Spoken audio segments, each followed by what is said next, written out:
Well, Ámbar, ¿nos acompañas? Yes, good morning, Professor Rodika, Professor Hector, and everyone here. It's a pleasure to us to stay here with the professor and all the knowledge that you can share to us today.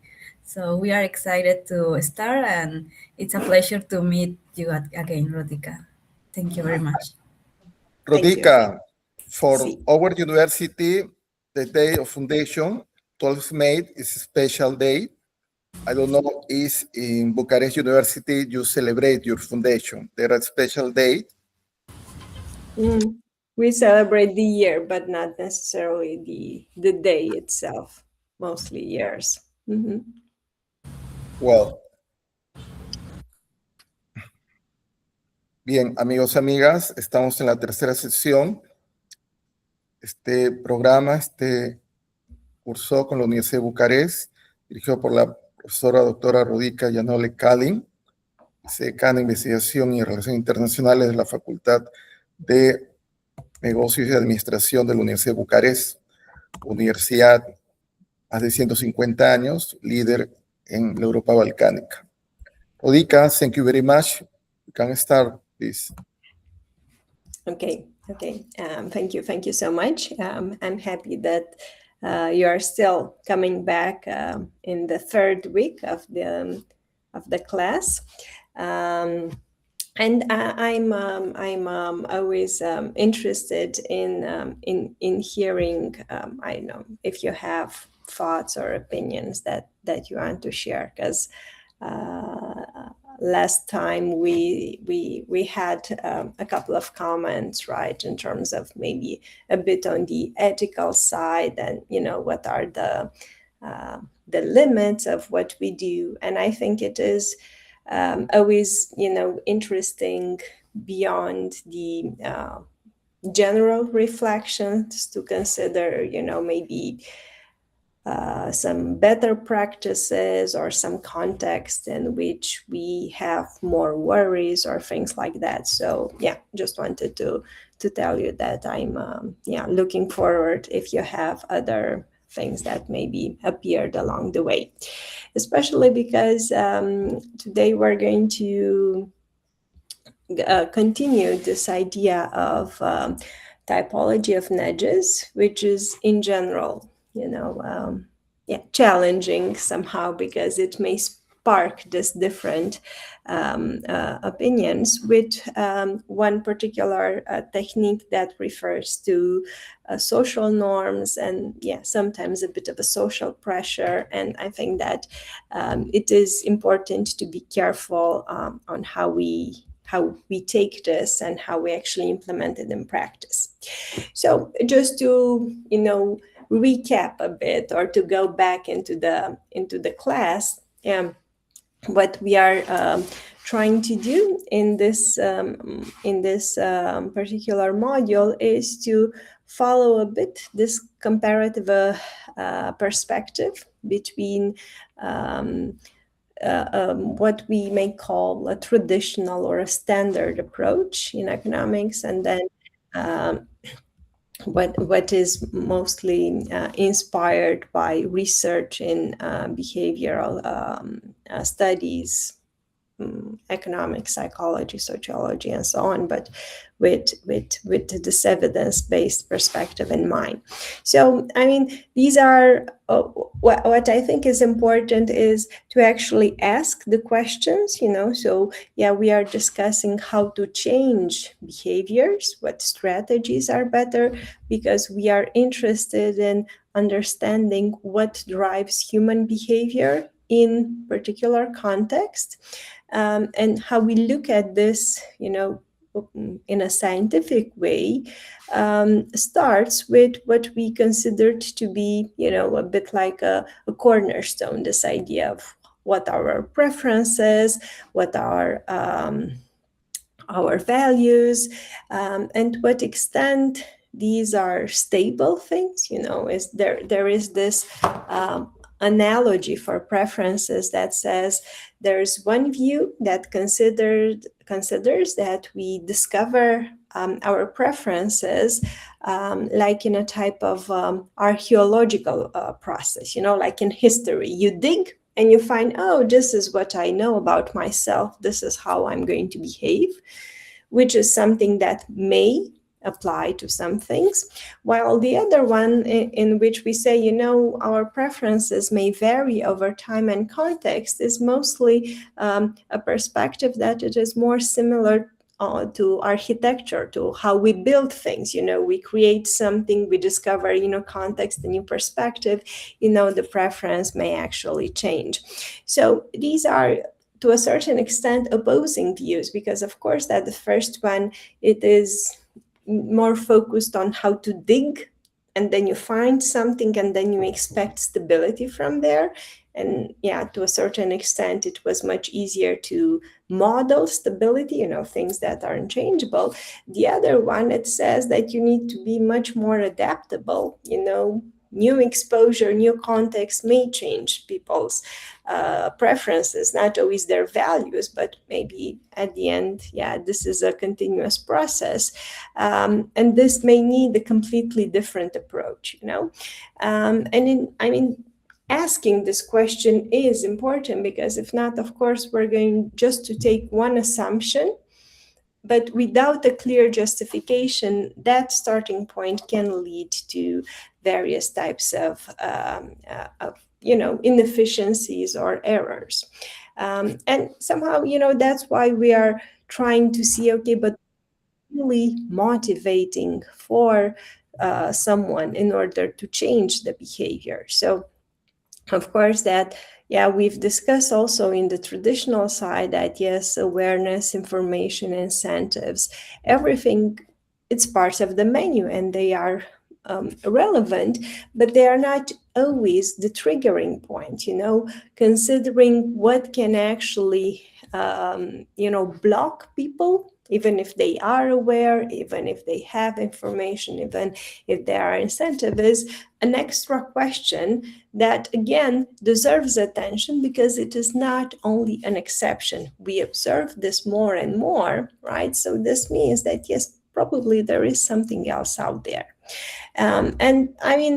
Yes, this third step here, this is also something important, because it tells us, sometimes we make some type of inference from the information that we have. Sometimes when that information is missing, the person doesn't act in a certain way, we also infer something about that individual. But indeed, this may also be a bit more complicated, because it doesn't always mean that there is no value there if there is inaction. And I think that this is very useful, especially nowadays, because in many cases, we remain passive, not because we do not care or do not value, but because we are overwhelmed, because we procrastinate. So, what I'm hinting is that we also may need to consider, and this is in many cases somehow a generational gap approach that doesn't apply only to generation, but also in science. So we were used to behaviors and approaches to be easier to handle if we just put there a norm, a stability, they should be in this way. But somehow also the environment changed a lot. So it may need us to reconsider the questions that we are asking in order to find the correct answers. And then, of course, yes, to reach the final question on how do we actually investigate, right? So basically, in this module, we are simply providing, if you want, the counterfactual, the alternative reality. There are other reasons besides information, incentives, and awareness that one needs to consider. There are other techniques. It doesn't mean that, obviously, these new techniques, they should always come first, but there is a new universe out there of how we can work with people's behavior, and it is important to understand what we have and then to decide based on this. So with this, short introduction or summary, if you want, we go into the second important type of nudging that has been tested a lot. So last time we mentioned a few of them, right, with some examples. And then we stayed a bit more on the first type of nudge, this idea of default, of the pre-established option, which is powerful because it's, automatic and relevant on how we process information. The second one, somehow in the order of cost efficiency results, right? So relatively simple, but generating a lot of impact in various contexts, is this idea of how to use the power of social norms to nudge, to orient people, to push them gently in a different direction. So I would say that this example with which I start is very, very popular and cited. And this is because clearly it has generated a lot of revenue for the UK government, right? So they've increased tax collection with a couple of billions after carefully analyzing, what is the best way to communicate with people, right? So they did a lot of experiments just to refine a bit the message that should be short, should be informative, but should also put something else out there in this type of letters that the British citizens were receiving from the tax department in the UK, right? So here there are just a couple of the experimental messages that have been tested during the years, and you see that they differ a bit, but that particular bit grows in terms of this power of social comparison, right? So what we consider to be a basic norm, it is somehow a type of statistical information. 9 out of 10 people paid their tax on time, right? So this is, to inform you about the potential reference point for this action, for this behavior, right? And it is important. It's, if you want a type of an overview perspective, an average, but then it can be easily backfire a bit, being contested, right? So my fellow countrymen will say, sure, in other parts, 9 out of 10 people pay their tax on time. In Romania, never happens. So then this means, you get the first hint from the potential feedback of people that, yes, maybe it's good to compare, but you want to compare somehow in a homogeneous way, so that to avoid this type of comparison in other parts is better. So then they tested the second one. 9 out of 10 people in the UK pay their tax on time, which, limits to a certain country that it's, not always, because you can have differences by region, but let's say much more, uniform in terms of behaviors and expectation. So this is a better statistic, if you want, because it should speak about the normal citizen.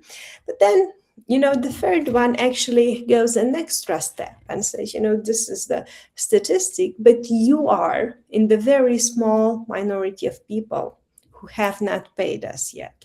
So basically it does point out what can be implicit, that people around me paid, but it says it quite clearly. So this was a bit, the process through which they went when trying to redesign this letter. Of course, the question here is a bit rhetorical, because the way we've progressed to them, it does make sense. And this is actually the experimental result, that the last message actually works best, in the sense that people react more to it, right? So it induces an action, it induces a change in their behavior, so that they actually go and pay part of their taxes. So this was a first start that, led to various types of discussions on how to make these comparisons more effective. So as I was saying, yes, the level of the country in terms of comparison is good, but then, if you say in your area, in your local area, then it becomes even more easy for individuals to identify with people in the same area. Of course, it also becomes a bit more difficult to have accurate statistics, right? So here you say most people, ideally you should say 80%, 85%, so to give a number. It's not impossible, because we have more access to data, but it's a bit more complicated. And then, of course, variations are also part of what do you actually want to change, because of course, maybe you have a very dichotomous behavior. You either pay or you don't pay. Yes, and in this extent, of course, that there are maybe objective factors. People do not have the money to pay. So, this is not going to be solved through a letter. But then you may also have behaviors that are somewhere in between this black and white approach, which is, paying the tax on time, so that you have already a good amount of taxes. You do not need to spend more time to check it and to send messages. So this is another key part in trying to set a very specific dimension of what do you want to change. Paying in general, maybe it is too big, right? Maybe I want to address everyone through the same approach, and I'm not going to be able to do it. But, if I identify that people, they want to pay, but they don't pay on time, the ones that I'm trying to solve, not everyone, then this is a better angle to take, because, I am actually looking at those behaviors that are flexible, because the objective part is met. They have the money, they just postpone that, maybe don't trust the government, they are uncertain, they wait to see what it happens. They may actually spend their money in the meantime, so that's why it is important to take them on time.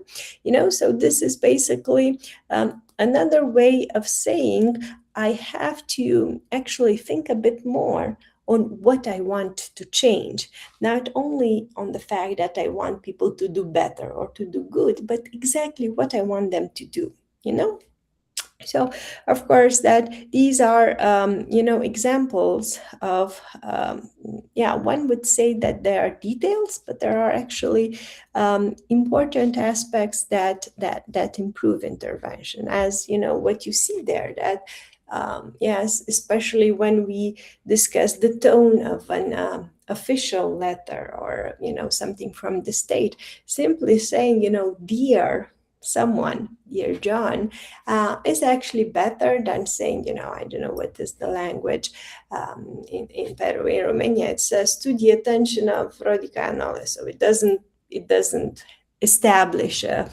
anything with me. It says to your attention. This is an official notification, so it starts in a language that is not easy to grasp and so on. So this reflects the fact that those that are actually doing this type of policies or measure do not have a great understanding of how people feel and react. So they're just applying the law, which, can be part of their job description, but it could also be a bit outdated.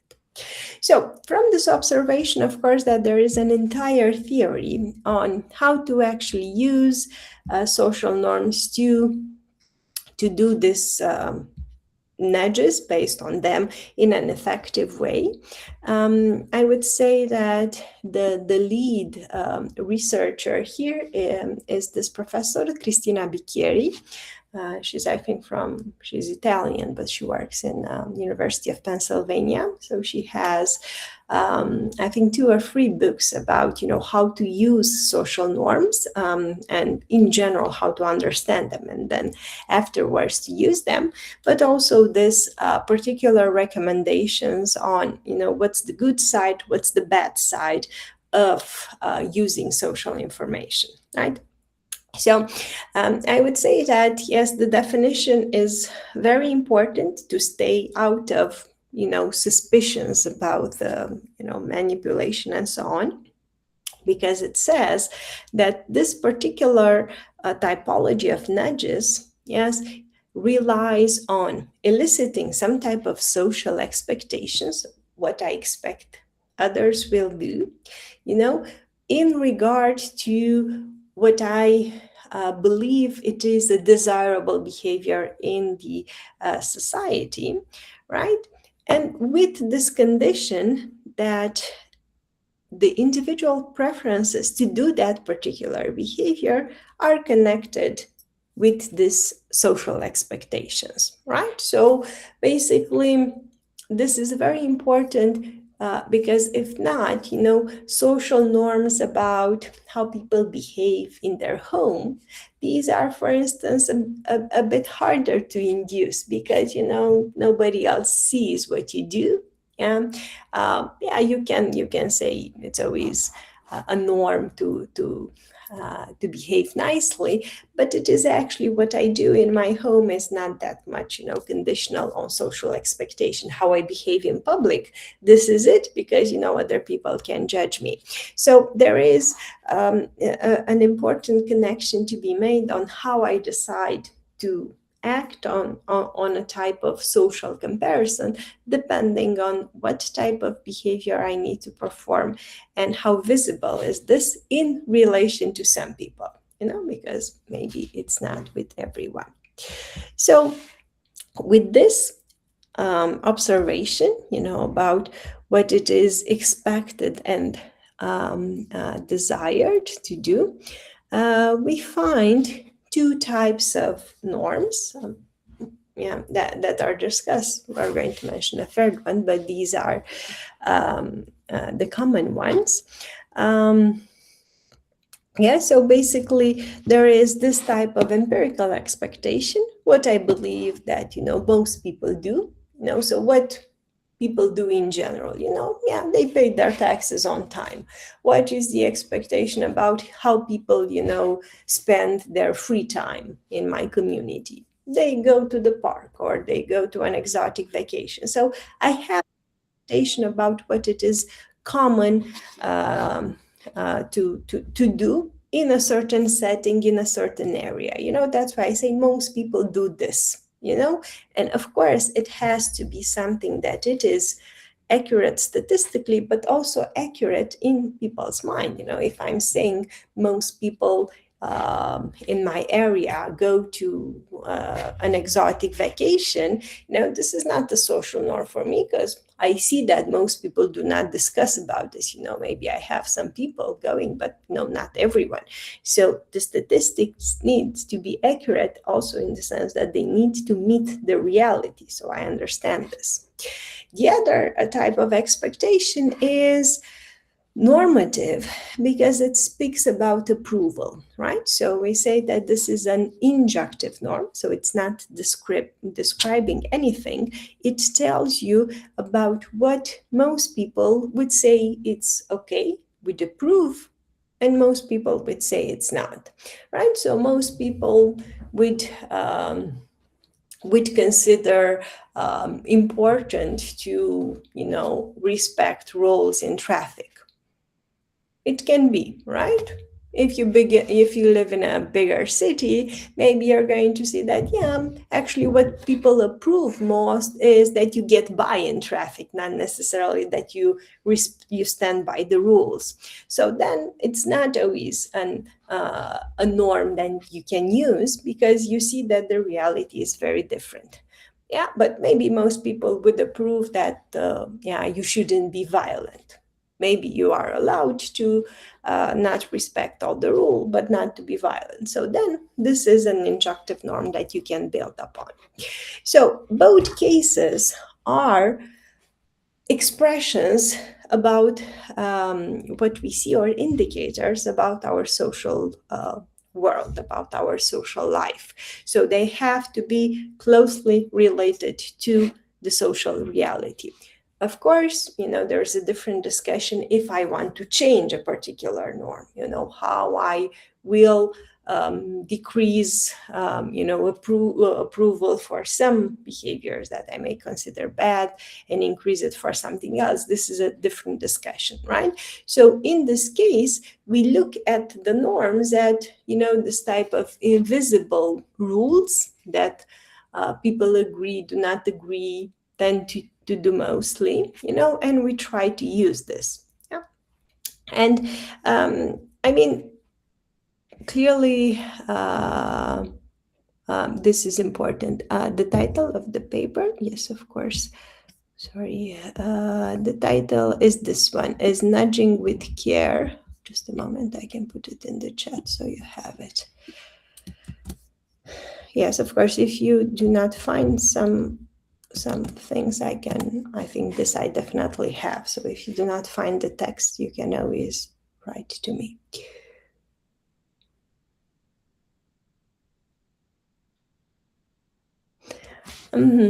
Okay. So, yes, thank you, Angel, for the comment about lotteries and this idea of tax pardons.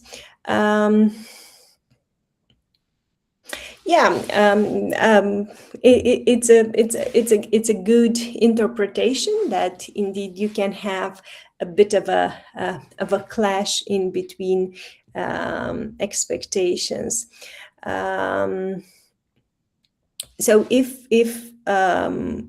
the policy is not homogeneous at the level of the country, right? So basically what you say, that in some regions you encourage them with the lottery, in others you basically erase behavior. I would say that, the contradiction could appear if the situation of the tax collection is completely different, so somehow exactly if the reasons for why people are not paying, are significantly different in those counties, right? So maybe some of them are, poorer than other. Maybe some of them are, they have more informal work than others, or more corruption, or more illegal activities, or, a bigger inequality. So if they differ in terms of several important indicators for tax collection, people's attitude, but mostly,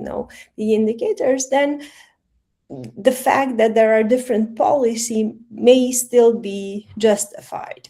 Now, the fact that people in a country know that these different approaches are happening, this can be a problem.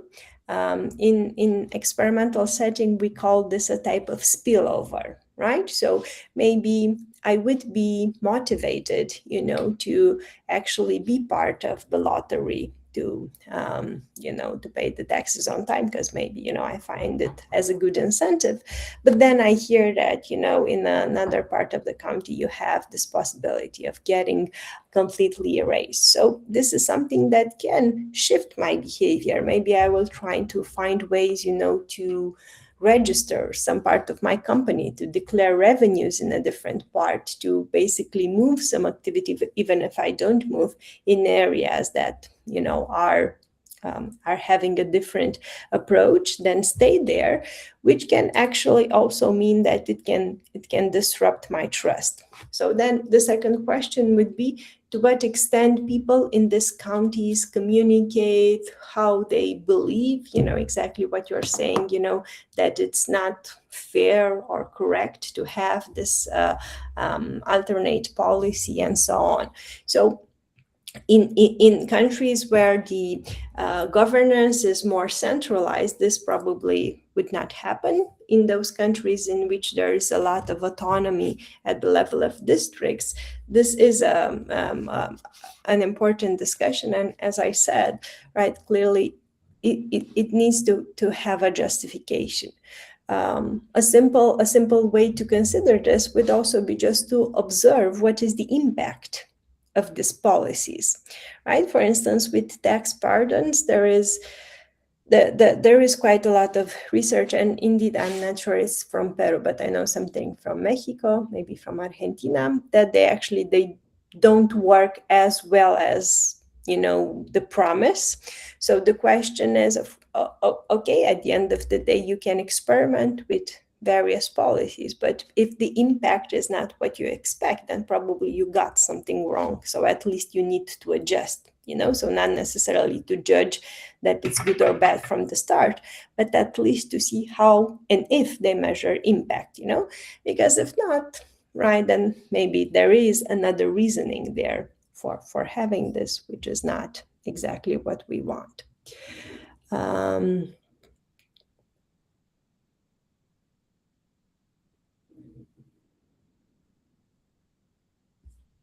Okay, just also to have a quick reply to the comment of Sergio. So, I mean, a strategy for dealing with this crisis situations, I mean, I believe that, yes, one could consider some type of indicators, not necessarily to solve the crisis, but mostly to mitigate a bit people's behavior. You know, one big problem when dealing with crisis is that, you know, your linear thinking a bit crashes. So you don't know what to do because, you know, this is a completely new situation. So, I mean, behaviorally, what is commonly suggested is to define some type of protocol, some type of shortcuts that do not need extra planning at that moment, that do not need, you know, considering all the facts, but people know, you know, if this three things are happening, you need to take that page from the drawer and to do this, or basically to have this type of safety diagnosis procedure, something like that. So, I mean, this can be done in periods when your organization is not on crisis, so that you create a bit more safety in the culture of your company, right? So basically, or the company that you're coaching. So basically, to simulate this and to find this type of fast responses, what we want in a moment of crisis, and not to put people on the spot to find this. It definitely depends a bit on the typology of the company. So I couldn't say exactly indicators at the moment, but I think, yes, usually this type of, I think it's called as a strategy, it's called a pre-mortem approach. So basically, you know, if the worst thing could happen, what's the thing that you would do before? And before, why did you reach there? So it's a chain of whys. So you actually go and you say the worst thing, you know, they are not doing this, the world is crashing, there's no more money there, I don't have people, and so on. What is the scenario? And then trying to create a bit like a tree of whys. If this is happening and I'm here, how I can prevent this step and then this step. So just to map a bit this type of potential crisis that could appear, and to offer guidance to the individual. Yes, assertive behaviors, I'm sure that this is something that can be approached a bit more methodologically if we define what this means, you know, what would be assertive. To listen for 5 minutes before one talk, to respond to emails in a certain way. For each of these, yeah, we can consider what type of behavioral strategy could be used. But yeah, you need to have a particular definition or a particular examples of what assertive behaviors are. Yeah. Thank you for the comments.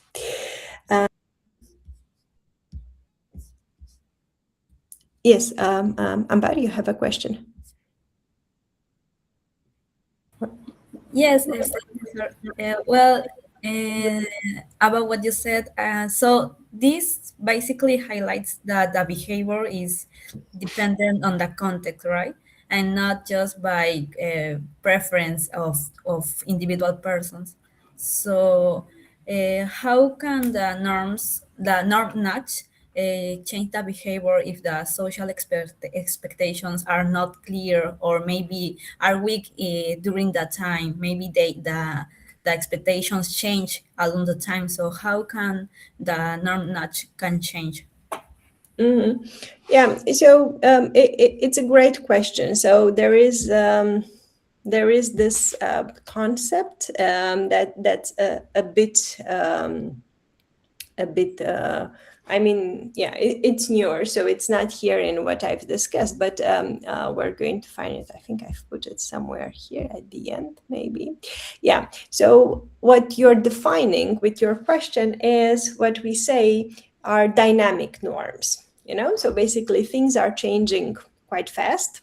So then I don't actually know what most people would do or what most people would approve. Right. So I know, for instance, using AI to do a lot of things. It's not the latest, but just consider, when it appeared, yeah, we don't know exactly how to integrate it, what people think, we don't have, we have some studies, but yeah, they're not definitive and so on. So, what we can do is just, to say what you have here, that this is a tendency. So you may want to pay attention to this. So you're at least, anchoring people into this. Or this is a tendency that it is important, so because, you have big companies pointing this out, governments doing, and so on. So it is just, stating that it may become a new norm, Yeah, I always ask now my students, how much do you use ChatGPT to do your homework? Is this your default? Do you try to write by yourself, And I'm tempted to say, yes, most students would use this, but I'm not sure because, it is changing a bit on what they use, on how they use it, on how to prompt things, and so on. So it is definitely something that needs to be adapted depending, as you said, on the stability of the context. On some levels, there are behaviors that are, even if the society is changing, being punctual in a situation, yes, considering relationship with, your elders, what do you do in traffic, how do you pay, these things, they tend to remain, and for this we do have information. So there it is easier to use social norms in this context. If we are in this very volatile situation, then you can always decide that social norms are not the greatest tool because they are not yet mature enough to say this is stable, this is kind of the way I deal in this situation with, it is approved, it is, somehow validated through the practice of the community, of the society, So basically, I don't know, if you do not have enough practice, then it is not the norm. We had, one recent pandemic, but I'm not sure, some norms were probably validated. It's always good to stay in contact, so to video call more, to talk more. So this is something that maybe there is agreement on this, that most people that did this went well, while for others, for other cases, just to stay indoor or not to do anything, there is not enough agreement. So in that case, I would avoid the social norm if the context is very shaky. But so a preliminary step of diagnosing how new is the context, how changing it is, would give you, a recommendation if you want to use it or not, right? Because basically what you hinted is that, yeah, this is a particular case in which you need to think twice, or to maybe just consider how the norm is developing, right? And it is not yet a final one. Yes, hopefully I responded to your question. Yeah. Yes, thank you. And also, could we use norm notching in universities to improve some academic behaviors, maybe? Yes, thank you. So I see that this is also a question raised by Carmen. So this is indeed, we're going to have them in the slides, like the risk factors. So this is indeed maybe a triggering approach, in the sense that, yes, sometimes, when you try to use this with students, for instance, saying that your colleagues from last year, they all did a great job in doing this type of homework, this type of projects, this type of essays, right? So the expectation is that you should also be able to do it. What practical experiments show is that some students indeed can be demotivated by this, and they say, okay, I'm not going to be able to do it. Maybe it's better to drop out the class instead of working more here. So this is a risk, and kind of the mechanism that it is explained here is that the behavior that I'm trying to change, or it's not exactly a behavior, it's more like an outcome. I'm trying to say, most students were great on this, were brilliant on this. This is not something concrete. Of course, I can also be demotivated, telling them, most of my colleagues publish in Nature, and then I say, okay, I'm not going to be able to do it. Why? Because I do not understand from this what I should do exactly. When I say most people paid their taxes, I kind of know what to do, pay their taxes. Most people respect rules in traffic. I can do this. But when I tell students, most people or most students, your peers, have better grades, I do not tell them, what they should do in order to achieve them. Yeah. So this is kind of the risk, if I only put there a statistic about something that is just too complex. If I tell them, most your students, fellow students, read 10 papers that I recommended, this is easier. So I say you need to read 10, and then you're going to be able to form an impression. You need to participate at 8 sessions of my class. Only then, you're going to be indeed able, with all that I provide you, to do something. So basically, I need to map out exactly what one should do in order to reach that particular group. And in that way, I can still keep them motivated because I give them some steps there to use. Indeed, there is the second part of the comment here that sometimes I can impede a bit on their autonomy if I offer them too many steps. I believe that this is a large discussion in academia. I think that we would all want more autonomous students, but I think that, at different levels of their education, the expectation of autonomy also changes. So yes, I believe that we shouldn't provide always the comparison standards and always the way to do it, because there is a lot of value into exposing them to various types of, challenges along the way. So the, psychology of education actually has this concept that is called desirable difficulties. You get to be exposed to something that is difficult, you strive, you put effort in it, you manage to understand, you feel more motivated because you have a sense of accomplishment, right?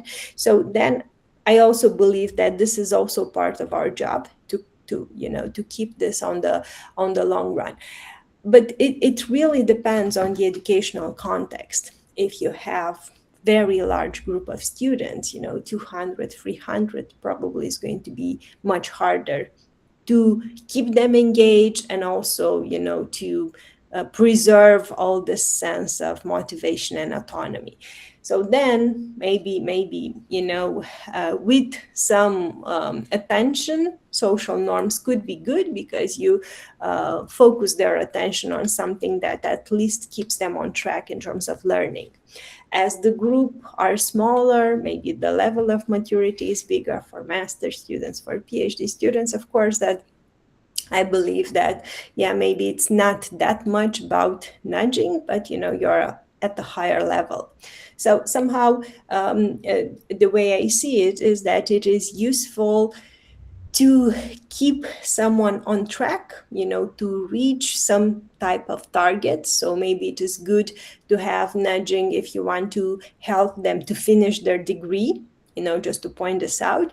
But it is definitely not something that you want to use, on a day-to-day basis, because of course that their learning process doesn't always have particular targets just to have the good grade or the degree, but you actually need to go through the learning itself. So I think, yes, clearly it is it is a discussion on how much we want to see about this in education, depending on type of students, groups of students, and also somehow how much we know them, and what we want to inspire in terms of values. Yes, thank you. Very good question.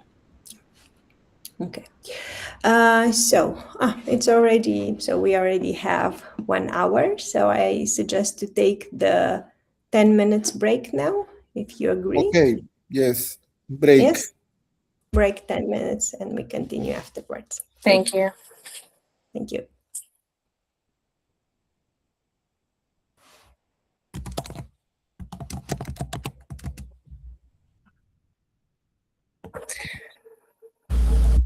Profesor Héctor, una consulta. ¿Los videos están disponibles de las sesiones pasadas? Ámbar, eso lo vemos ya. Luego vemos. Con Ámbar, gracias.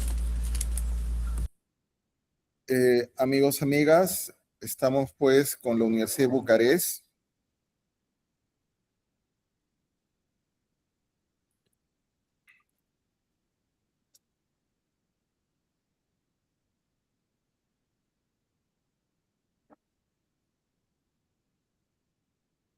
Se estima que San Marcos, en distintos rankings, como el de Tokyo University, hay varios rankings, ¿no? El de Shanghái, el de Higher Education, que es inglés, que es el más antiguo, y el Tokyo University, está entre los 800 y 1000 puestos, ¿no?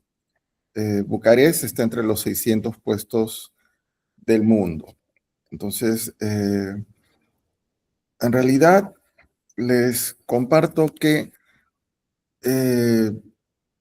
sería importante, ¿no?, poder tener una experiencia en distintas universidades líderes. Quizás tengan en agenda este año estar en Madrid, estar en Sao Paulo.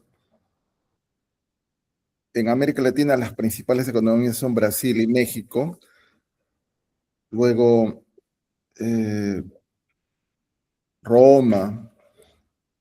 Se puede pensar que colegas de la universidad tengan, aprovechando su visita, ¿no?, por distintos motivos, una ciudad en América Latina, Europa, tengan una experiencia en su área académica en la universidad más importante de esa ciudad. El Seminario Universidad de Desarrollo es una propuesta de iniciativa de estudios globales que desarrolla el Seminario de Civilizaciones Antiguas, el Seminario de Estudios Medievales Renacentistas, el Seminario de Estudios Globales y el Seminario Universidad de Desarrollo, estando acá en el Vicerrectorado Académico. Iniciativa ha llevado a cabo más de 100 actividades con distintas universidades en los 5 continentes, que busca compartir, enfatizar la importancia de la experiencia transnacional, ¿no? Para distintos académicos. Este año, en marzo, se reciben alumnos de Sao Paulo. En octubre se recibe el profesor Otter y la profesora Benson. Benson es de Yale University y Otter es de Ohio State University. Ambos son premiados con la distinción Toynbee, dada pues a investigadores en estudios globales, estudios transnacionales. El año pasado, si ustedes revisan el canal YouTube del vicerrectorado, se llevó a cabo más de 40 videoconferencias. El año 24, un número semejante. Gran parte de ellos directores o decanos que están atentos a universidades del sur global como San Marcos. El año pasado se tuvo la participación de 3 directores de University College de London. University College de London es la 9ª universidad del mundo en distintos rankings. La directora del Departamento de Química, director del Departamento de Ciencias Políticas y la decana de la Facultad de Derecho. En el área de negocio y administración hemos tenido al exdecano de la Universidad de Sevilla, en España, que tiene gran experiencia en el ámbito Andalucía en general de turismo y gestión, ¿no? Entonces, se están muy atentos a poder fortalecer la experiencia internacional de los alumnos y colegas de la primera universidad pública del Perú. Montana State University es la única universidad de Estados Unidos que envía regularmente alumnos a San Marcos. Es una también muy atenta a la universidad. Montana State University ya tiene más de 100 años propiamente como universidad, ya desde mediados del siglo XIX, del siglo XX, pero en formación profesional sí tiene más de 100 años, ¿no? Hay otras universidades americanas muy importantes, sí, pero que no tienen una relación así de alumnos que están en UNS periódicamente. Otra universidad muy importante es la Universidad de Gießen en Alemania, estado de Hesse. Esta universidad ofrece cursos virtuales desde antes de la pandemia. Es una muy buena oportunidad para alumnos del pre o posgrado de la universidad, ¿no? Justo la convocatoria vence ahora en febrero.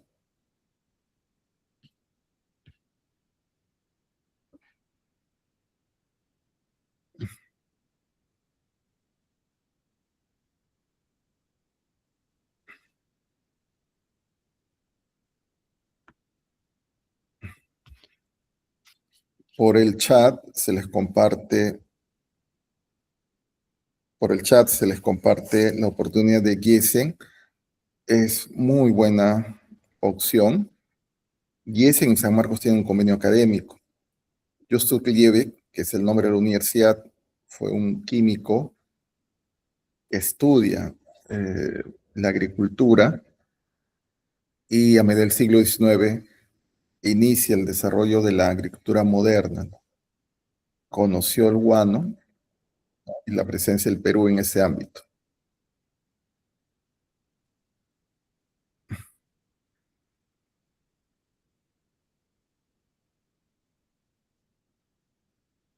Acerca de los rankings, cabe indicar que destacadas universidades como la Universidad de París desiste de participar en los rankings, así que los rankings en realidad es una experiencia anglosajona, luego China la toma, pero se puede establecer que las 500 primeras universidades del mundo son muy, muy buenas en distintas áreas. Acá no se puede decir que una es la mejor universidad, ¿no?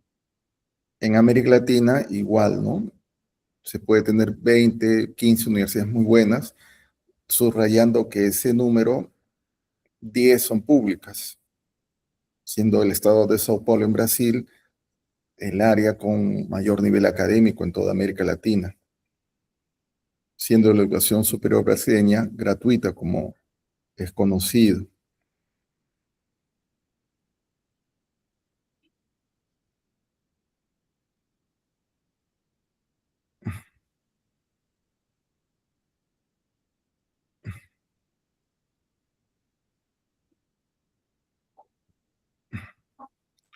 Este mes de febrero iniciamos un curso de ilustración, sobre ilustración con el profesor Rolando Minuti, director del Departamento de Historia de la Universidad de Firenze, en Italia, con la cual San Marcos tiene convenio, ¿no? En Italia, la Universidad de Bolonia, como Montana, todos los años envía alumnos a San Marcos, y Bolonia, ¿no?, que se estima la más antigua de Europa, también es una universidad muy importante, que está muy atenta, ¿no?, a la experiencia sanmarquina, la Universidad de Bolonia. Otras universidades italianas también con relación, la Universidad de Milano, la Universidad de Torino, la Universidad de Trento. Esto, en diciembre del año pasado estuvo una colega de Trento.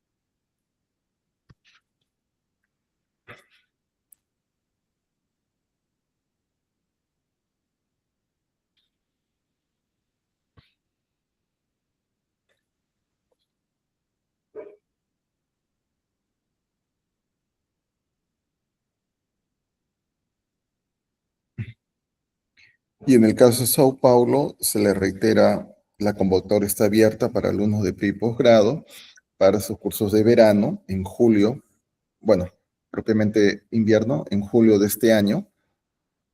Son 15 cursos de varias áreas académicas.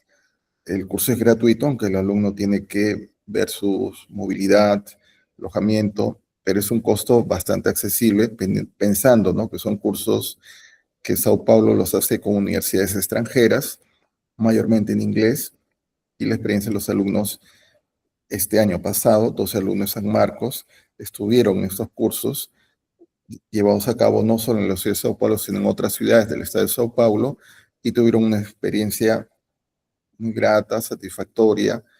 Alumnos de farmacia, alumnos de ingeniería ambiental, alumnos de biología, de sociales en general. Justamente en el seminario, 4 de los 15 coordinadores compartieron sus cursos ahora en el mes de noviembre y diciembre. Entonces, pueden compartir con sus alumnos la oportunidad que ofrece Giesen y la oportunidad que ofrece Sao Paulo.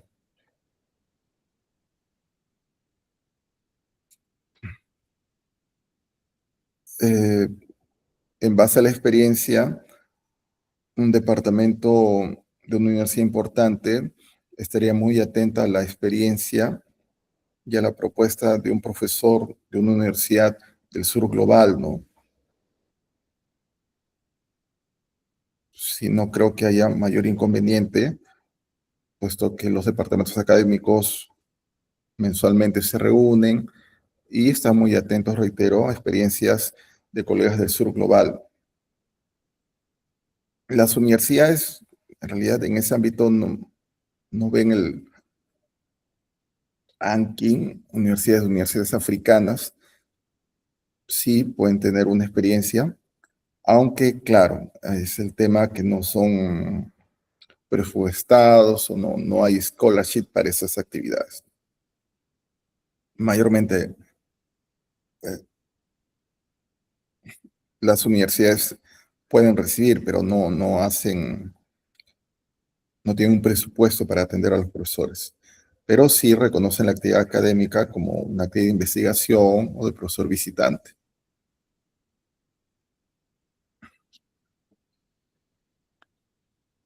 Se estima que el profesor, pues,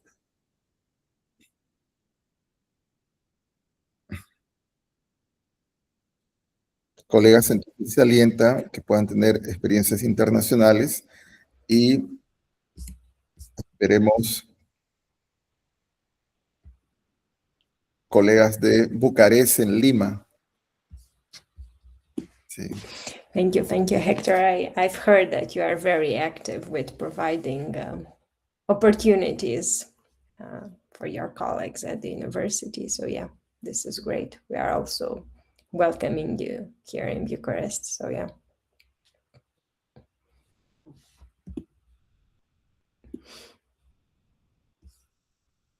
Okay, so yeah, hope I didn't interrupt the discussion that you had during the break. We can continue if you're fine with this. Great. Yeah, so I mean, the discussions that we had before the break touched already about why some contexts and some behaviors are more relevant in terms of being approached with social norms, while others are not. One such classification, there could be more than one, but one is in terms of this independent versus interdependent behaviors based on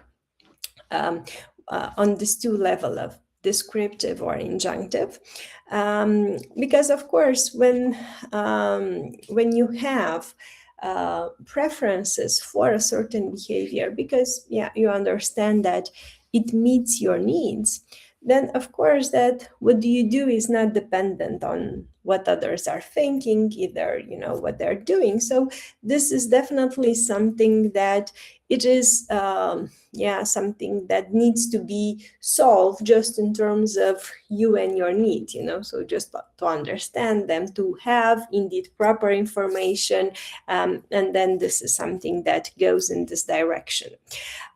When what you do, the preference for taxes, for how you park, for how you behave in public, for, things that are visible to others and what others think may have a certain impact on you, either that it is an impact in terms of, reputation.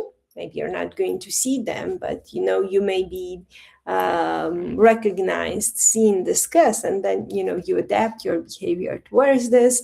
Either it is an impact determined by the fact that maybe you're going to interact with them again, so they will have a certain understanding on how you behave. So in either ways, yes, this is something that we adjust as kids, right?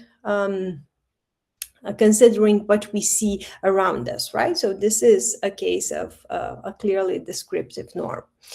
Now, when we see preferences for behaviors that are motivated by, altruism, fairness, rightness, then of course that this is something that it is intrinsically linked with morality. So it's going to be hard to say you should study because everyone is studying, right? Versus you should study because this is something that helps you grow, helps make, other betters, help, create opportunities, help, in terms of, keeping your mind flow and so on. So there are very different justifications. And that's why learning in itself, it's not one behavior, it's much more complex. And it doesn't necessarily go into, social influence that much. Getting a degree, for instance, is just one part of it. So this can be, the visible parts that you can push because everyone is having a degree or that particular degree or a particular certification. Or so basically, this is the type of diagnosis that we need before in order to decide if something is good or not in this setting of being changed with social norms.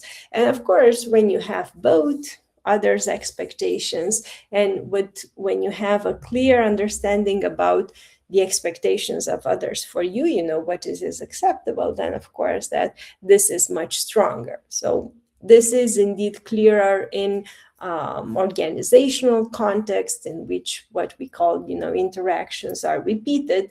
So of course there is a descriptive norms, you know, a descriptive norm, how we dress at work, how we speak, what language do you use, you know, what jokes do you do, what, you know, is your normal conduct on various levels on how you work, and then, you know, what is required, acceptable, approved, and so on in terms of behavior. So this is a clear area with social norms in terms of organizational settings.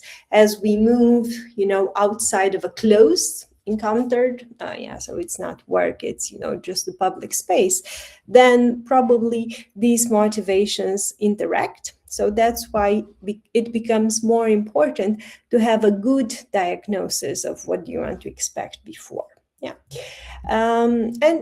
Yes, of course, that this is what we have here in terms as the main recommendation.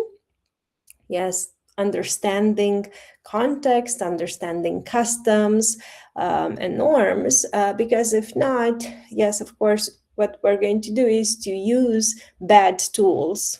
Yeah, they're not going to work, and then it's very easy to say, you know, social norms is inefficient, but it was not used properly. And this is the case that Bicchieri provides for, you know, different type of social interventions to change this practice of child marriages that didn't work, you know, because as she explained it, this doesn't fit one of these cases in which we expect results, because in those communities where they tried,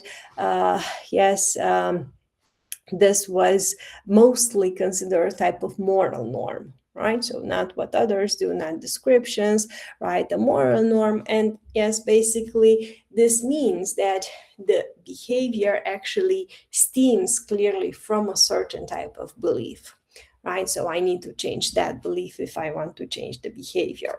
So this is also basically an important rule for everything that we are discussing. Yes, we change easier through nudges behaviors that are not well rooted in beliefs, either if the beliefs are correct, moral beliefs, or incorrect, or you know generated. This we do not know, but we need to understand it.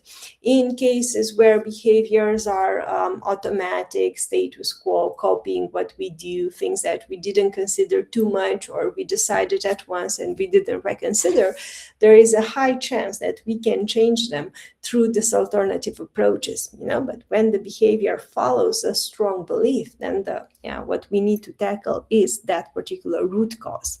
And of course, in many cases, people would say, well, it wouldn't be, you know, maybe better just to always tackle beliefs.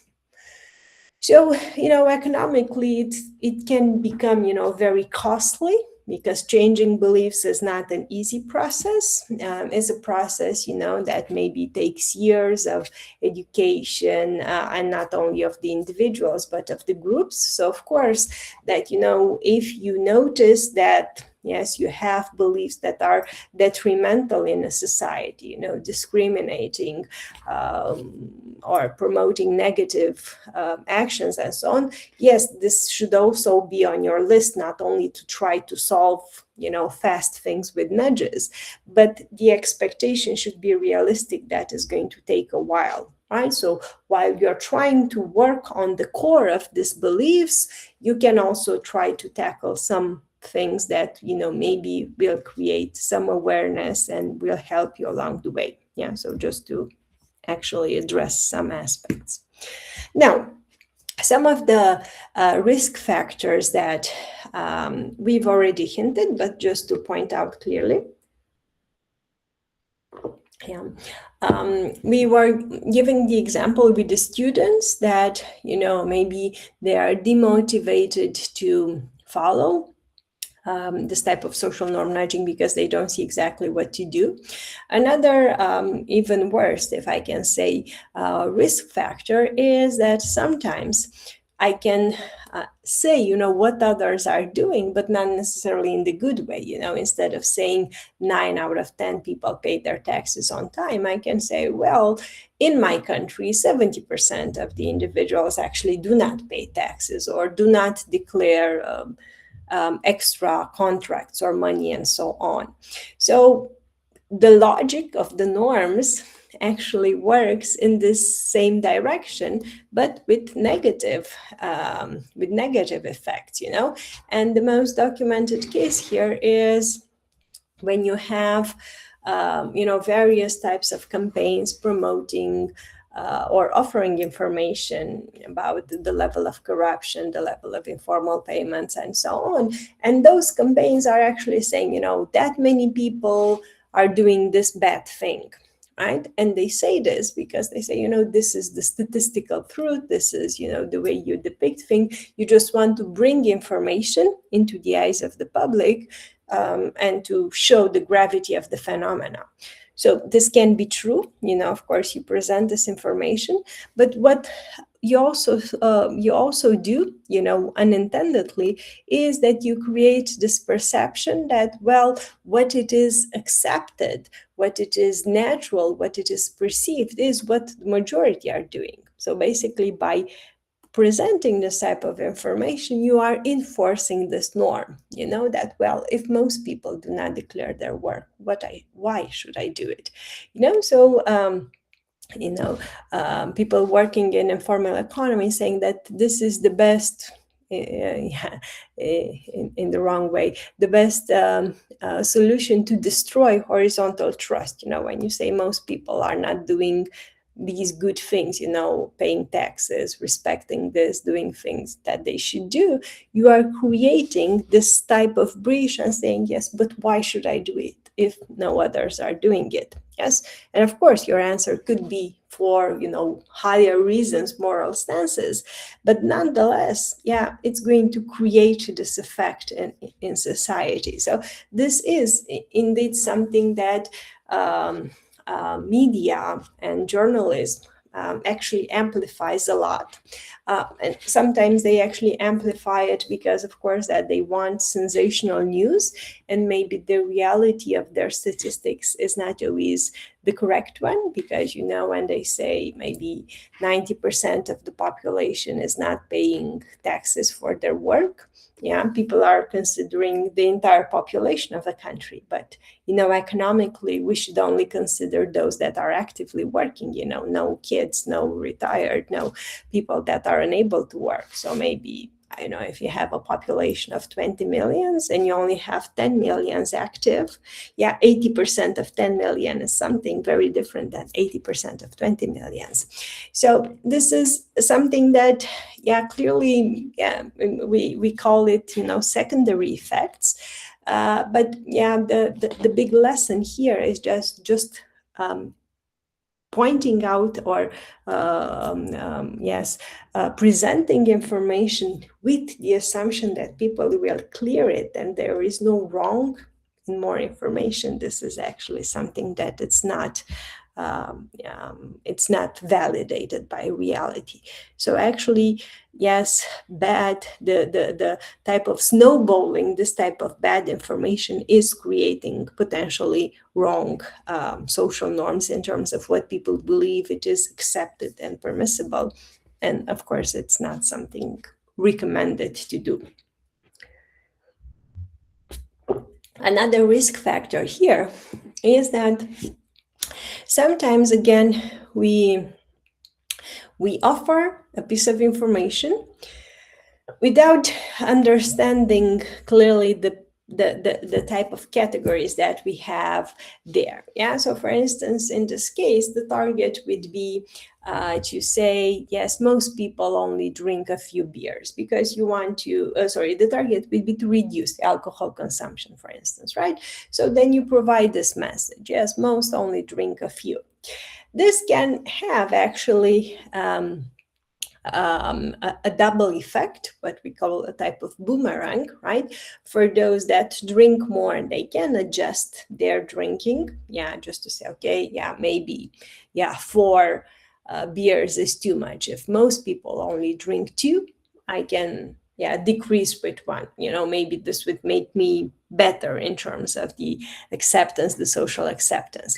But nonetheless, right, it can also increase the takeoff of what we call here, light drinkers. Oh, if most people have two and I only have one because I thought that this is correct, I can also increase this. So basically, the logic before throwing up a norm campaign would be to really have an understanding of what is the percentage of heavy drinkers, what is the percentage of light drinkers, who do I want to influence?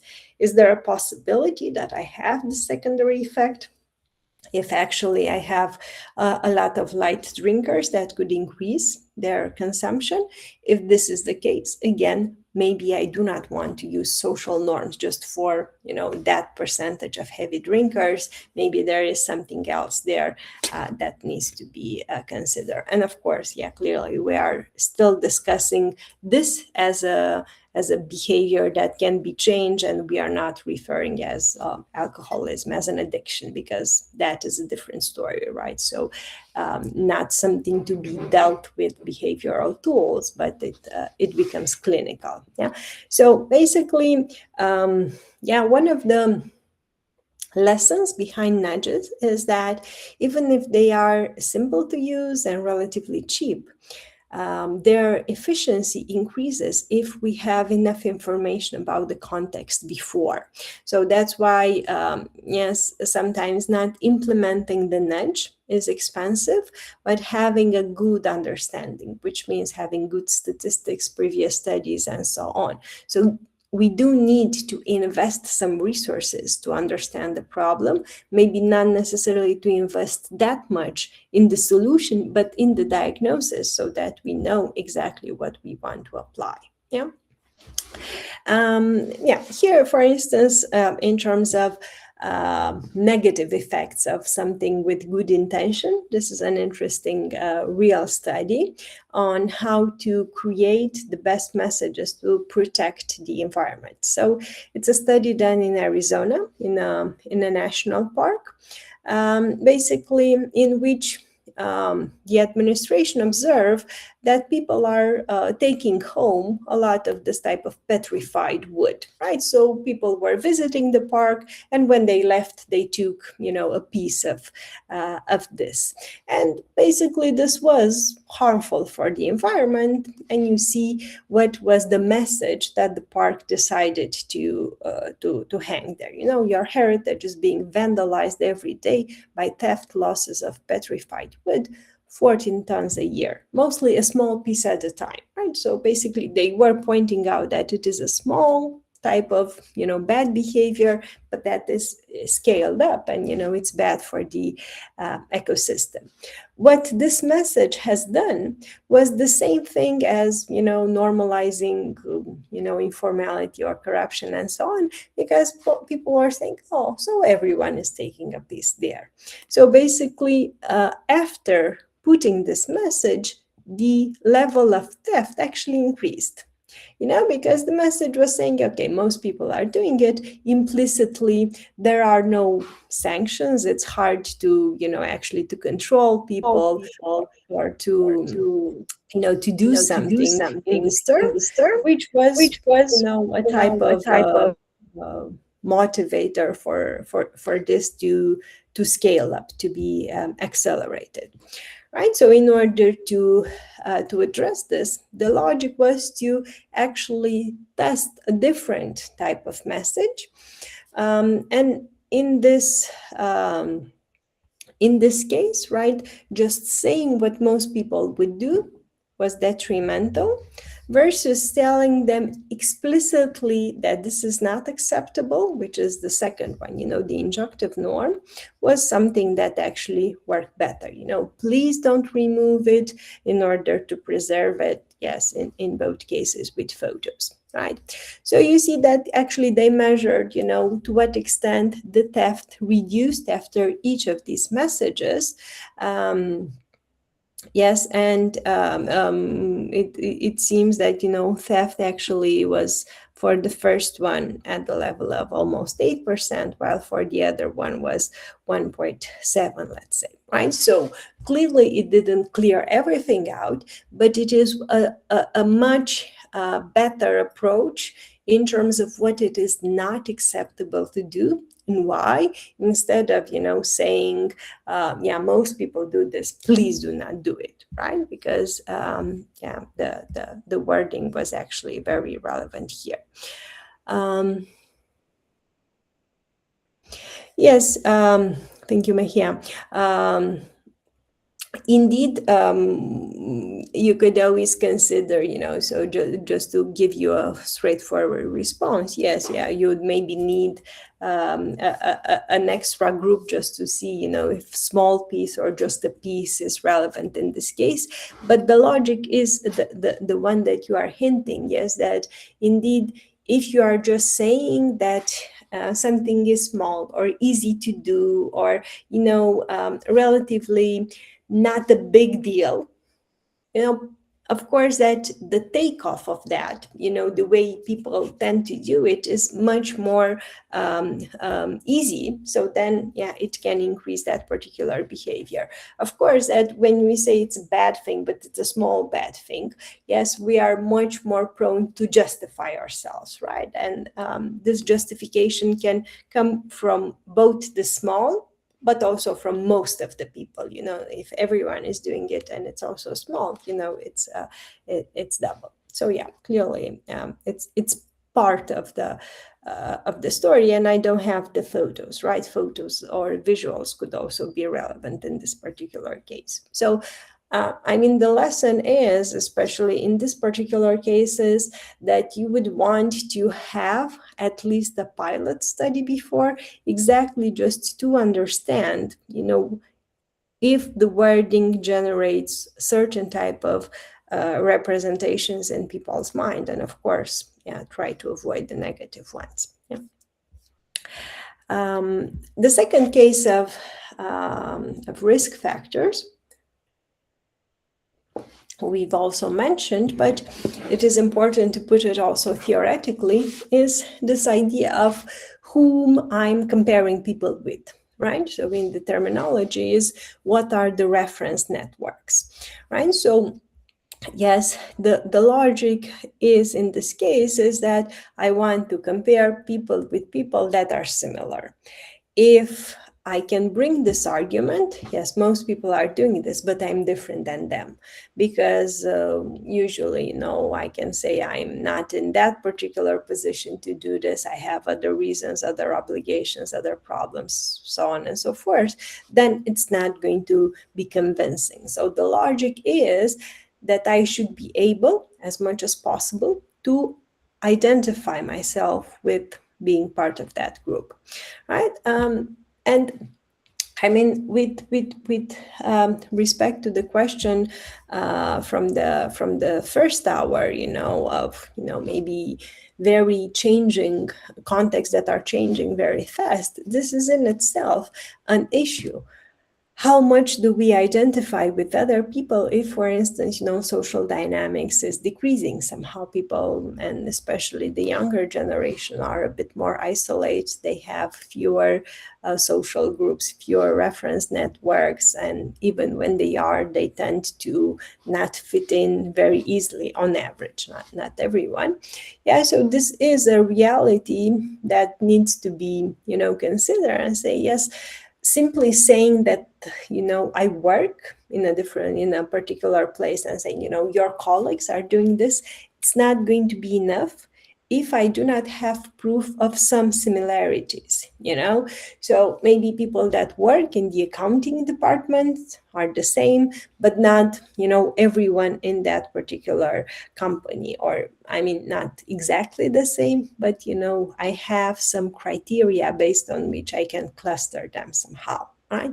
So very technically, this cluster analysis or the segmentation is basically what we see in marketing studies when they have, targeted messages for various types of campaigns. And to a certain extent, this would actually be the recommendation here, just to understand segments of the population, which, for instance, political campaigns usually get very good, so when they're trying to send messages to voters, they actually send messages based on this type of similitudes.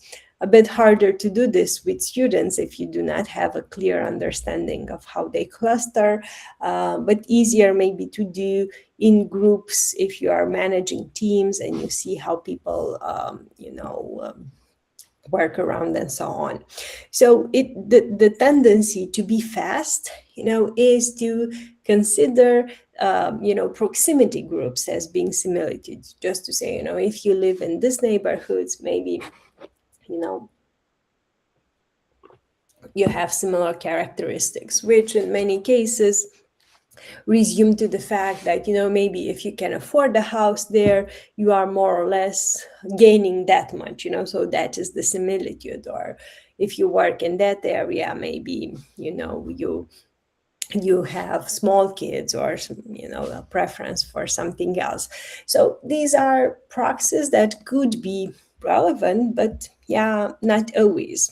So of course that it is easier to do this type of analysis and comparisons when we have information, and now most of the information that we have is from our digital behavior. So what we get online, what social media is getting from us, the likes that we put, the videos that we see, the groups that we go in, these are all useful to create various types of clusters and segments. So then you may receive different comparison points and so on.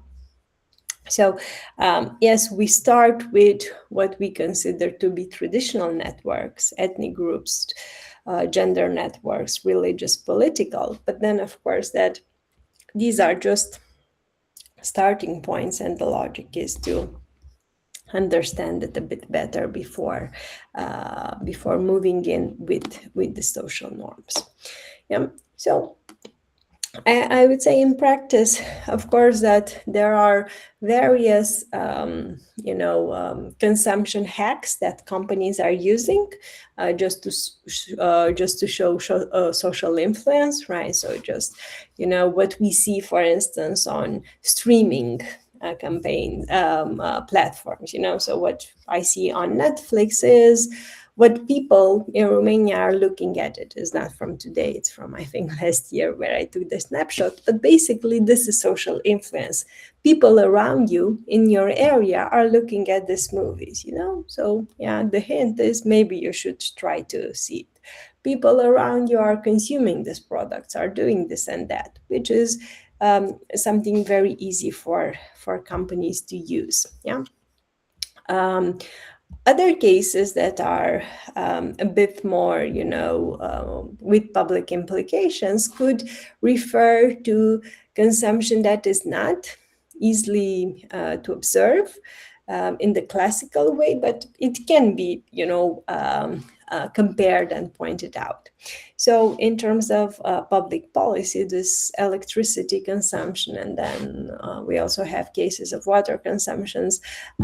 These are very much discussed because, there are various initiatives to try to make people more responsible, to be more efficient, and so on. So basically, one way to do this is also with sending information next to classical information, how much you consumed. Yes, also comparative information. This is you, these are your efficient neighbors, and these are all your neighbors, again, in a comparable area, right? So you're doing great. Yes, you have 2 smiley faces, you're great. You shouldn't do anything. If instead, clearly you're in a different category, the smiley will transform into a frown face, and then yes, you would probably feel a bit of a nagging voice saying, okay, why I am below average, what others are doing, what can I do? And in general, this is what this type of companies are providing, advices for how you can reduce your consumption.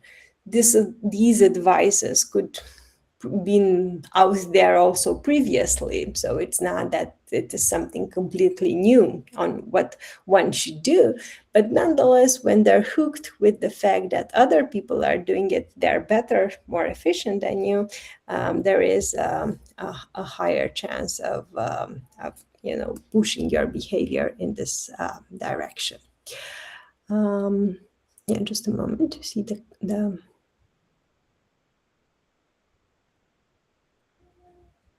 comment. Yes. So yeah, the anti-corruption campaigns, I think it's one of the most resilient example. People are saying yes, but this is the truth. You need to tell them yes, without considering this negative implication. So this is, yes, what you're saying. It is, by the textbook. Yes. So I would just further comment that it is not that governments should always not use descriptive rules when harmful behaviors are at place, in the sense that, of course, that sometimes if something bad is happening and it is so spread, you may want to say it. But indeed, the logic, I would say, of governments is that their mindset in many cases is on being the ones that said it. Because, if you say something bad is happening, you may be perceived as being more honest. So you may perceive to be a bit as a savior. You can gain political capital and so on. So this is a very short orientation in which you think you gain something, but of course that you do not actually think about solving the problem, right? So when we discuss about, considering these tools, we are saying, okay, it really doesn't matter if I'm doing it or someone else is doing it, because I understand that it would be better for the group if, we would have more money from taxes to do things, if we would have less corruption and so on. So in that sense, yes, I think that this is kind of the mindset. If I spit out, those people, most of them are not doing anything, what do I gain with this? So at least an extra step. In some cases, maybe it is important for this to be said, but in most cases, I think that, there is not an impact evaluation. Yeah, so this is kind of the logic. As a good practice, yes, what you're saying, it is correct. So what we would want to see would be less of a description and more about this is not something that we accept. But when the government says, not that this is happening, 80% bad, it should also focus on why it is unacceptable, because this would actually hint or say something about, the justice system, the way the law is applied and things like this. So basically the focus should be there. Why is this possible, and how we can make this, less frequent through better prescription, to less bureaucracy, to easier things in different way, and so on. So I believe that this is kind of the problem, that there is not the second step. There are, at least in the politics that I see in Europe, there are, of course, people that are more technocrats, so they bring more technical knowledge, behavioral knowledge or health knowledge or things like that at play, but they do not survive very much, because the play itself, it is much more about image and policy. And I mean, one comment from here, of course, is that we can be disillusioned with governments. The other is that I think that as the public is a bit more knowledgeable about these things, then they can start asking for other types of information. They can be a bit more careful on, even if you get upset on something, you don't really need to react immediately and so on. So basically, things are on both levels. Yes, of course, the government should focus more on testing what they're saying in terms of what they want, so not simply describing, but being prescriptive or injunctive, but also we as a population have a bit of more responsibility with more knowledge to push them into this direction. I mean, I think it's definitely very hard. Politicians that look better and speak nicely, there are always going to be, higher in rankings than the ones that are technically better. So this is something, in terms of the way we work and we connect with information and with appearances. But all in all, I think that this type of information is not somewhere hidden in a library. It has become more and more, public knowledge. And I think that at a certain level, it will emerge more than there is, again, as it is in economics, an alternative way of doing things, or at least at trying to do. Because in many cases, what we present here, these are, yes, maybe some type of pilots that are being tested. It's not always bulletproof, So in this particular case with the electricity, things are working a bit better in terms of, this type of comparisons. And you have, that actually the reductions are good.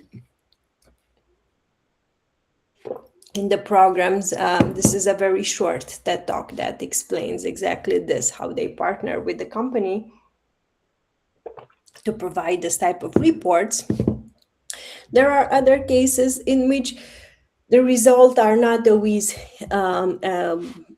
extremely consistent. For instance, this is a case on water consumption that has been done a bit more with injunctive norms, what is not acceptable. So you see, just the information and the comparison, the water score in itself, and then a type of an emotional addition in which you say, this is not something that we like, because the face here is sad. So basically, pushing a bit more on the fact that this is not a desirable behavior, right? So these are all of them neutral, frowned, and smiley.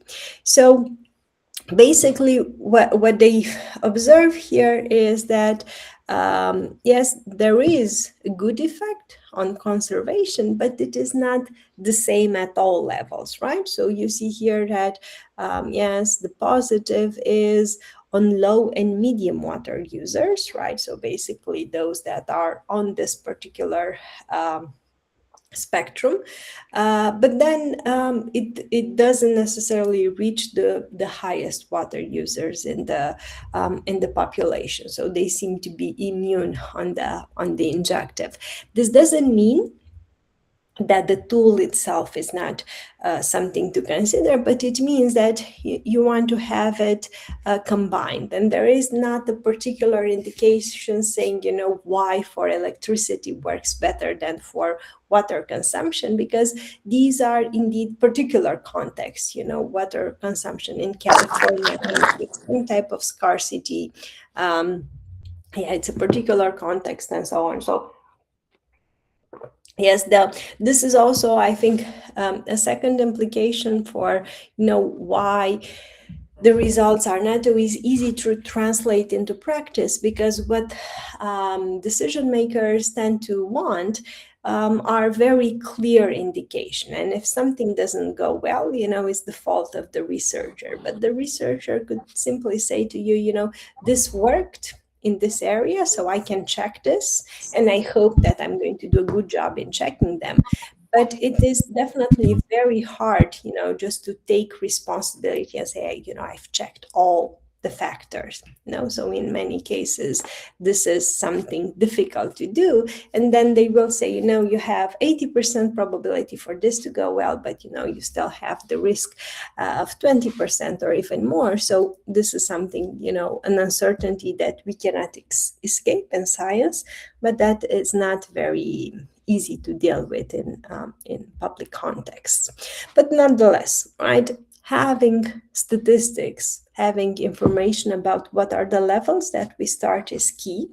So with this example that I find it very common, I will try to end. So probably you've encountered this in the hotel, this type of messages about reusing towels, for instance. Yes, so there is this first initial study in 2008 in the US providing this information. 70% of the hotel guests reuse their towels, and this was something efficient. It has motivated other people to reuse it more, so it was great for both the environment and the hotels.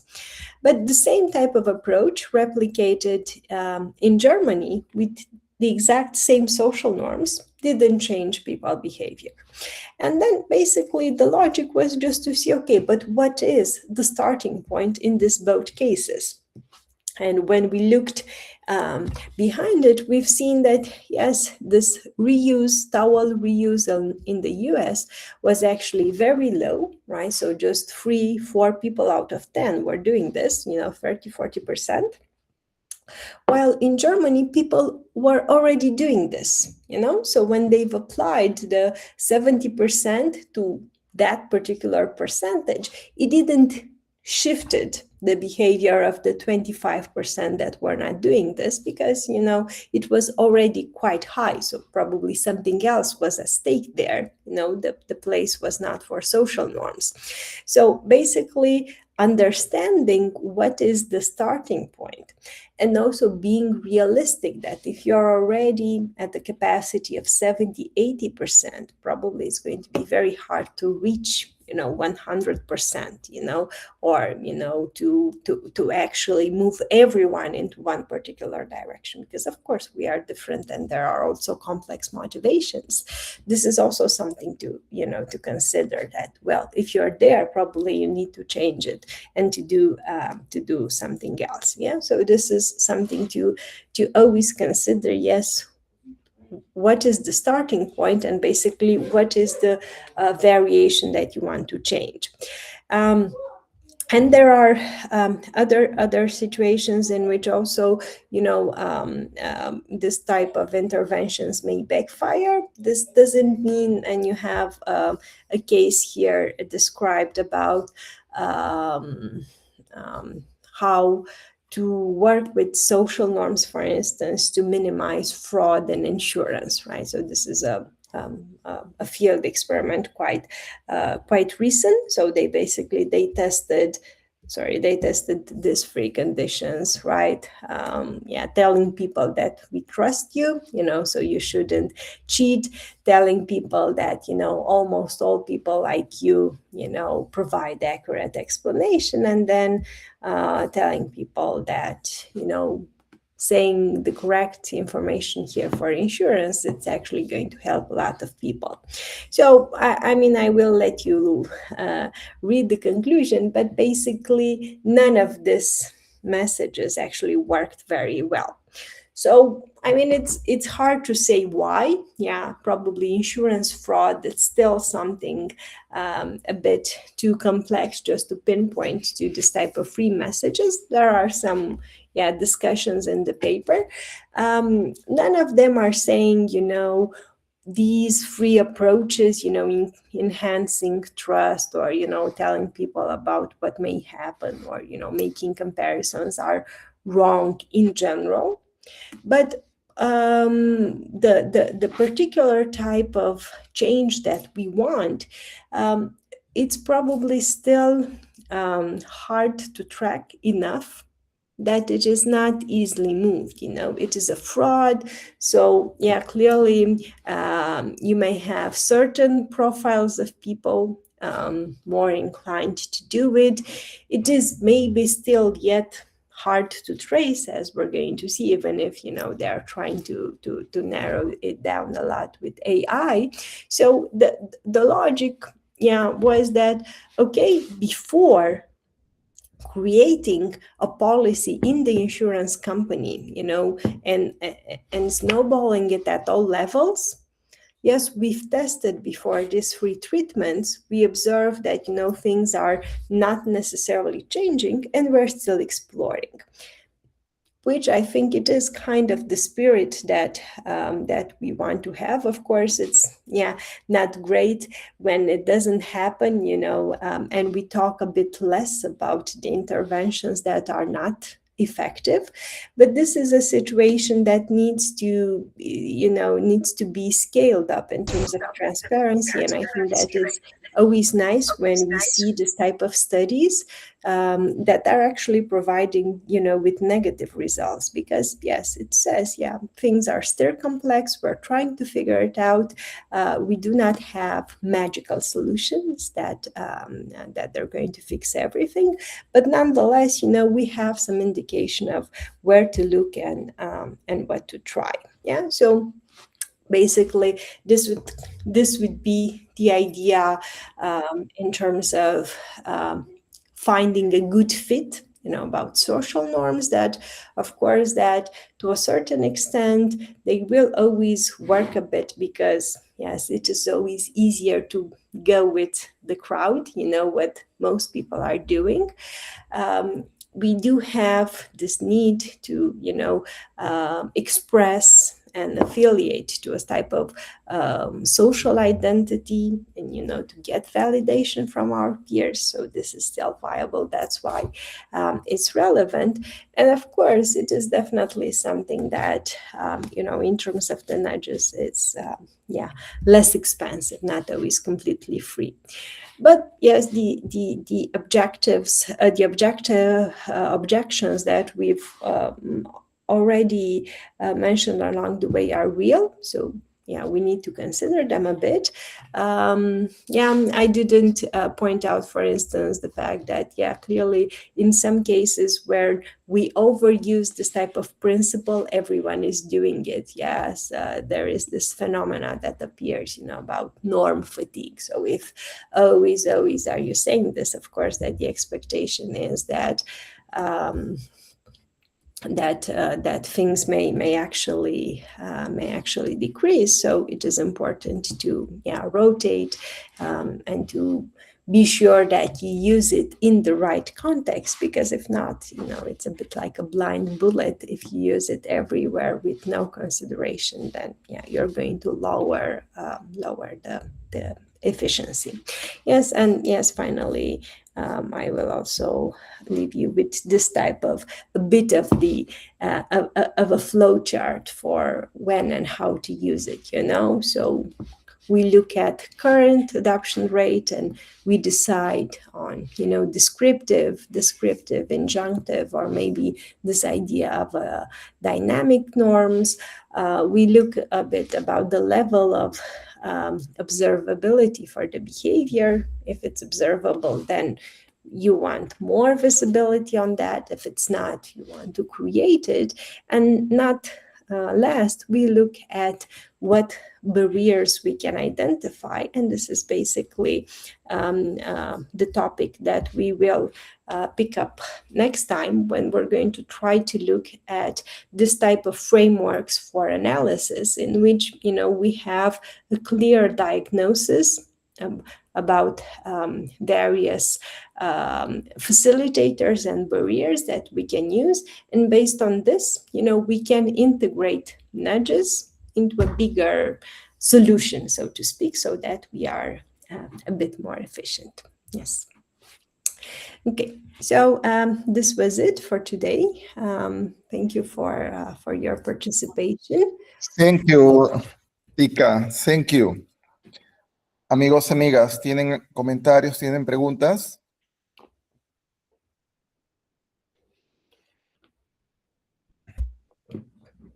It was great, thank you. Thank you.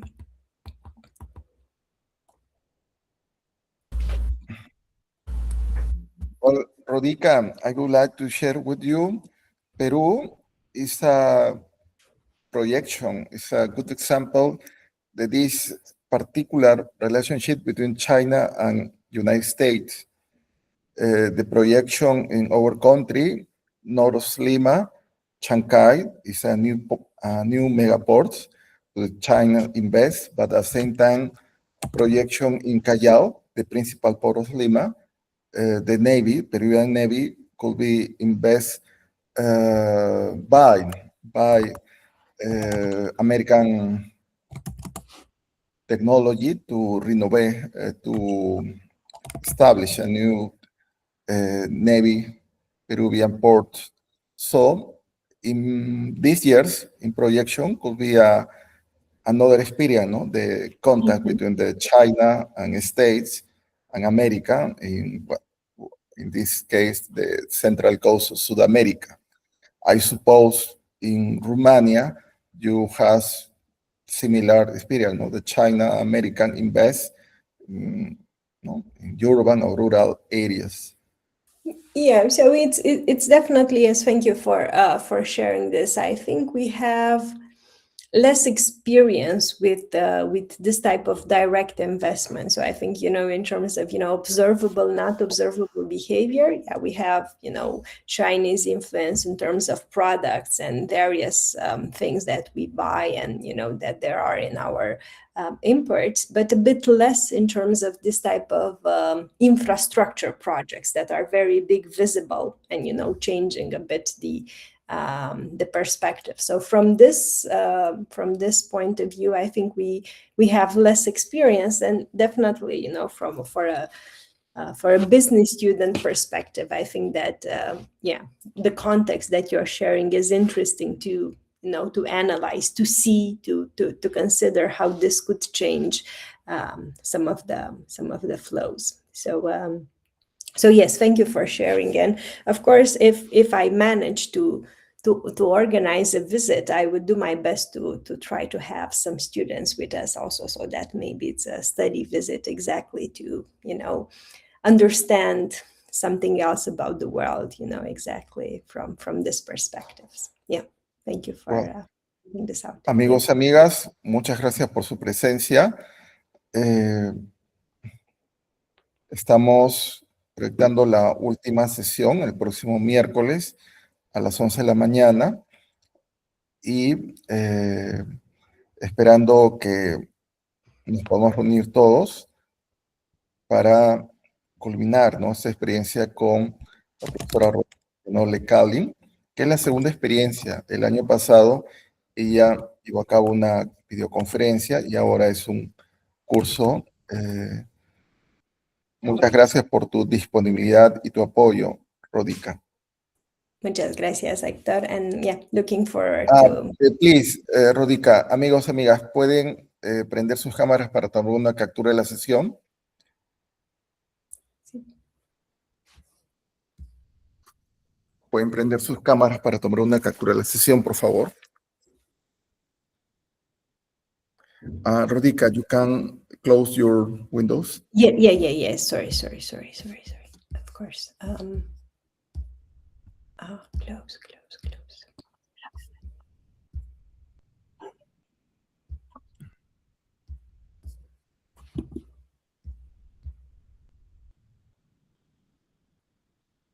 Yes. Bien, Okay. A ver, un momento.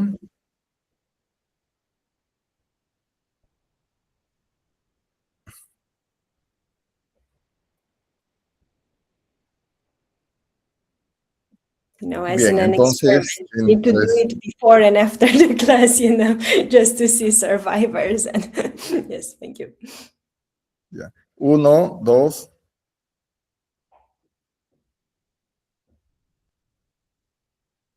Wow, thank you. Muchas gracias. Muchas gracias. Sí. See you next week then. We continue the planning. Thank you so much. Thank you, for your- Professor Rodica. It was a great pleasure. Bye-bye. Thank you.